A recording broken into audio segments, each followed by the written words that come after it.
Welcome साथियों। Union public service commission ने 1930 वैकेंसियां जो हैं वो नर्सिंग ऑफिसर की निकाली हैं। एम्प्लाई स्टेट इंश्योरेंस कॉरपोरेशन, जिसे शॉर्ट में ESIC कहते हैं, ministry of labour and employment के अंदर। ये सेंट्रल गवर्नमेंट की जॉब है, बहुत बढ़िया जॉब है और वैकेंसियां भी बहुत हैं। 1930 वैकेंसियाँ, और उसमें जो रिजर्वेशन पोजीशन है उसके अनुसार अनरिजर्व के लिए 892 पोस्टें रहेंगी और EWS के लिए 193, OBC के लिए 446 और SC के लिए 235 एंड ST के लिए 164। और ये टोटल जो 1930 हैं उनमें से PWBD के जो कैंडिडेट होंगे उनके लिए 168 वैकेंसीज रिजर्व रहेंगी। वो किसी भी कैटेगरी में से आ सकती हैं, लेकिन इतनी टोटल उनको दी जाएंगी। ओके जी। तो इसके अलावा जो इसका पे स्केल है वो लेवल 7 होगा in the pay matrix as per 7 CPC। और ये ग्रुप बी की सर्विसेज हैं भारत सरकार की तरफ से। ठीक है। और एज में जो है वो 30 ईयर है for unreserve and EWS, 33 years for OBC, 35 years for SC ST and 40 years for PWBD। और इसमें जो लोअर एज लिमिट है फॉर ऑल कैटेगरीज वो 18 साल है। ठीक है जी। तो बहुत अच्छी पोस्ट है भाइयों। मतलब रिजर्वेशन में वही जो भारत सरकार की तरफ से जो भी स्कीम्स हैं, जो भी छूट हैं, वो पूरी दी गई हैं और दी जाएंगी। Okay ji, time to time. और एसेंशियल क्वालिफिकेशन इसको ध्यान से देख लीजिए।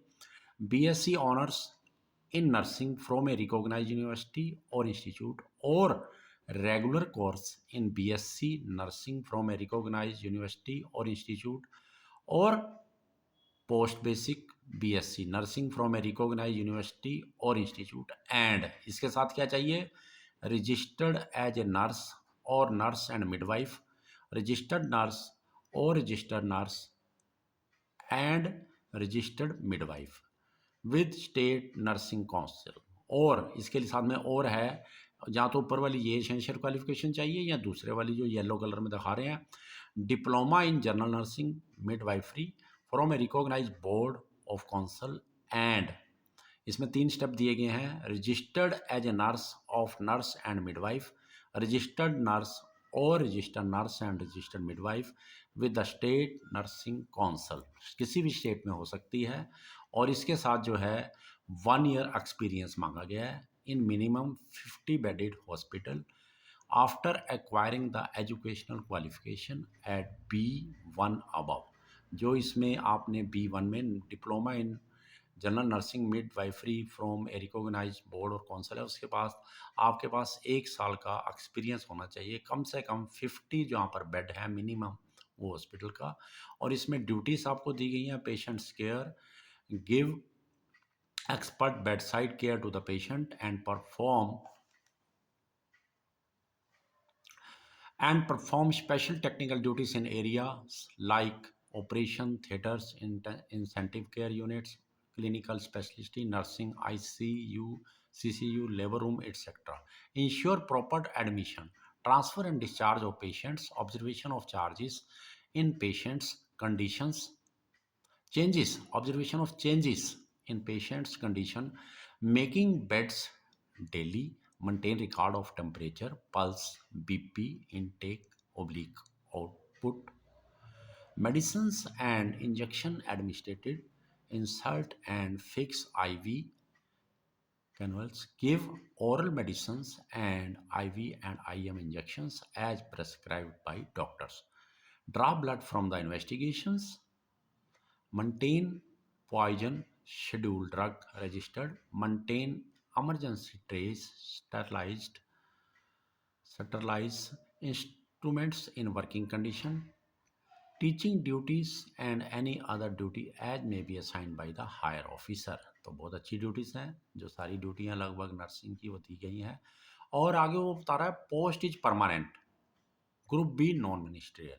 हेडक्वार्टर जो है इसका वो ESI कॉरपोरेशन, पंचदीप भवन CIG मार्ग, न्यू दिल्ली में है, with liability to serve anywhere in India, कहीं भी, क्योंकि पूरे देश में इनकी जो है वो हॉस्पिटल क्लिनिक है, वहाँ पर कहीं भी आपको लगाया जा सकता है। और प्रोबेशन आपका 2 ईयर्स रहेगा।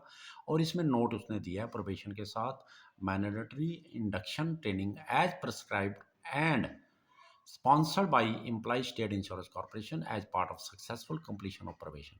इसके बाद एक और कंडीशन उन्होंने वेरी गुड बहुत अच्छी दी है, एनी अदर कंडीशंस, तो ये बड़े ध्यान से सुन लीजिए।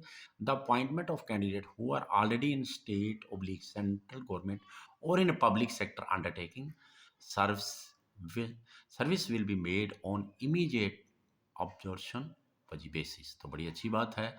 और एक और जो इसमें इंपॉर्टेंट डाटा आपको देखना है वो इंपॉर्टेंट डेट है, इसकी स्टार्ट डेट जो है, जो एप्लीकेशन आपने भरनी है https://upsconline.nic.in में 7 मार्च 2024 से लेकर लास्ट डेट है शाम 6 बजे तक। ये टाइम याद रखना, 6 बजे।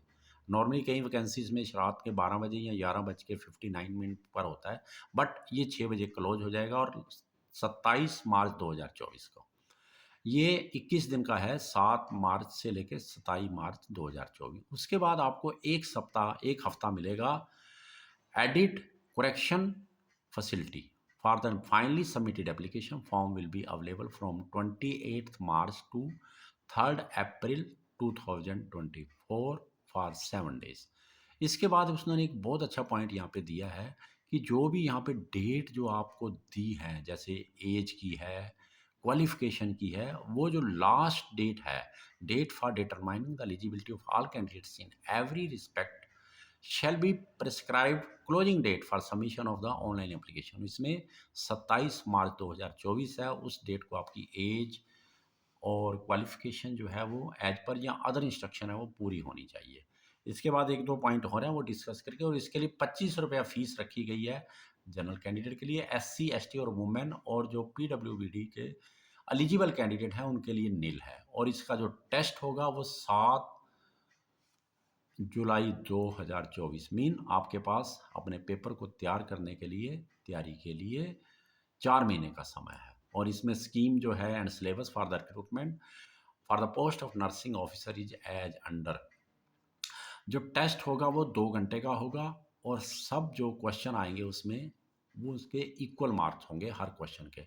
और टेस्ट जो है वो objective type multiple choice question होंगे, मतलब 4 या 5 उसमें ऑप्शन होंगी, आपको 1 मार्क करना होगा। और जो ये टेस्ट होगा वो प्योरली इन इंग्लिश लैंग्वेज होगा, सारे क्वेश्चन इंग्लिश लैंग्वेज में होंगे, तो ये नोट कर लीजिए। और एक और चीज़ जो इसने बड़े अच्छा दिया है, उसमें कहा है कि इसमें पेनल्टी होगी रॉन्ग आंसर मार्क करने की, 1/3। तो इसलिए बी केयरफुल, कोई भी आंसर गलत मार्क मत कीजिए। और नंबर ऑफ क्वेश्चन उन्होंने नहीं बताए, केवल 2 घंटे बताए हैं। और जो टॉपिक उसमें कवर होंगे ये नीचे दिया हुआ है। The syllabus of the test broadly comprises the following topics: nursing foundation, medical surgical nursing including pathology and pharmacology, nursing education including e-technology, pediatric nursing, mental health nursing, nursing management, nursing research and statistics, obstetrics and gynecologically nursing, community health nursing, anatomy, psychology, sociology, nutrition and dietetics and microbiology and bio chemistry, ये होगा। और इसमें 100% इनका weightage आएगा, मतलब जो number है ये सारे क्वेश्चन का 100% will be accord to the for the recruitment test. और इसी टेस्ट के ऊपर आपका फाइनल सिलेक्शन होना है। उसके बाद आपके डॉक्यूमेंट वगैरह चेक किए जाएंगे, जो मेरिट में टॉप पे होंगे और उनको सिलेक्शन मिल जाएगा। तो माई बेस्ट विशेस। इसमें आपको टोटल पूरे कंट्री में 80 सेंटर दिए गए हैं, और उसमें से 4 सेंटर ऐसे हैं, चेन्नई, कोलकाता, जो हमने ये नीले रंग के किए हुए हैं, डिसपुर एंड नागपुर। यहाँ पर अनलिमिटेड कैंडिडेट्स को अलाउड किया जाएगा अपीयर होने के लिए। बाकी जितने भी 76 सेंटर हैं वहाँ पर फर्स्ट कम फर्स्ट सर्व के बेस पे है। वहाँ पर रिजर्व्स जो है वो candidate, total number of candidates का उन्होंने फिक्स किया हुआ है, इसमें मेंशन नहीं किया होगा। अगर वो पूरे हो जाएंगे तो आपको किसी दूसरे सेंटर पे लगाया जाएगा, मतलब पेपर के लिए, पेपर देने के लिए। पोस्टिंग जो है वो ऑल इंडिया बेस पे है। और इसका मैं एक बार फिर बता देता हूँ, जो इसका टेस्ट होगा वो 7/7/2024 होगा। और इसकी जो एग्जामिनेशन फ़ी है जो पेपर के साथ आपने, ओनली 25 रुपीज़ है। SC ST वुमेन और PWD जो एलिजिबल कैटेगरीज हैं उनके लिए ये फ्री रहेगा। तो माय बेस्ट विशेस, बहुत अच्छी अपॉर्चुनिटी है सेंट्रल गवर्नमेंट की जॉब करने के लिए। वेलकम। आइए, thank you to all of you for listening my this video. Thank you, thank you, thank you. I will meet you again with new video. Thank you.